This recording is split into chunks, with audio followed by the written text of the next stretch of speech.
Welcome to ప్రజాక్షేత్రం. భారత్ జోడో యాత్రలో రాహుల్ గాంధీ గారితో అడుగులు వేసిన రేవంత్ రెడ్డి గారు విదేశీ పర్యటనలోనూ రాహుల్ గాంధీ గారిని అనుసరిస్తున్నట్టు ఉన్నారు.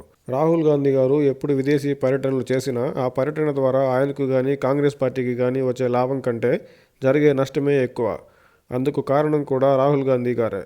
విదేశాల్లో ఉన్న భారత ప్రజలకు కాంగ్రెస్ పార్టీ మళ్ళీ అధికారంలోకి వస్తే దేశానికి ఏం చేస్తుందో చెప్పడం కంటే బీజేపీ పాలనను దేశ ప్రధాని మోడీ గారిని విమర్శించడం, రాజకీయాలు మాట్లాడడమే పనిగా పెట్టుకుని చివరికి ఆయన మాటలని బీజేపీ ఆయుధంగా మలుచుకోవడం చూస్తూనే ఉంటాం.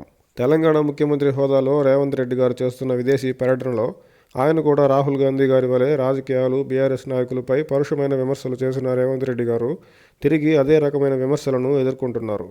కేవలం కాంగ్రెస్ పార్టీ నాయకుడిగా రాహుల్ గాంధీ గారు విదేశాల్లో వ్యవహరించిన తీరుకు రేవంత్ రెడ్డి గారు ముఖ్యమంత్రి హోదాలో విదేశాల్లో వ్యవహరిస్తున్న తీరుకు పెద్దగా తేడా ఏమీ లేదు. ఉద్యోగరీత్యా ఇతర కారణాలతో సాధారణంగా విదేశాల్లో ఉన్న భారతదేశ ప్రజలు రాజకీయాలు, అధికారంలో ఎవరున్నారు అనే దానికంటే తమ రాష్ట్రానికి, దేశానికి మంచి భవిష్యత్ కోసం రాజకీయ నేతలు ప్రయత్నిస్తున్నారా లేదా అనేది చూస్తారు. ప్రధాని మోదీ గారు విదేశీ పర్యటనలో దేశం గురించి, దేశ ప్రగతి గురించి ఎక్కువగా, రాజకీయాల గురించి తక్కువగా మాట్లాడతారు కాబట్టే మోదీ గారికి విదేశాల్లో ఉన్న భారత ప్రజలు బ్రహ్మరథం పడుతున్నారు. ఆ విషయాన్ని గ్రహించలేకపోతున్న రాహుల్ గాంధీ గారు విదేశీ పర్యటనకు వెళ్ళినప్పుడల్లా బీజేపీ నుంచి తీవ్రమైన విమర్శల దాడిని ఎదుర్కొంటున్నారు. తెలంగాణ ముఖ్యమంత్రిగా బాధ్యతలు చేపట్టిన రేవంత్ రెడ్డి గారు ముఖ్యమంత్రి హోదాలో తొలి విదేశీ పర్యటనకు వెళ్లిన సందర్భంలో తమ ప్రభుత్వం తెలంగాణ రాష్ట్రానికి భవిష్యత్తులో ఏ మేరకు అభివృద్ధి చేస్తుందో చెప్పాల్సింది పోయి ముఖ్యమంత్రి హోదాలో చేస్తున్న అధికారిక పర్యటనలో బీఆర్ఎస్పై రాజకీయ విమర్శలకు చోటు ఇవ్వకుండా ఉంటే బాగుండేదేమో.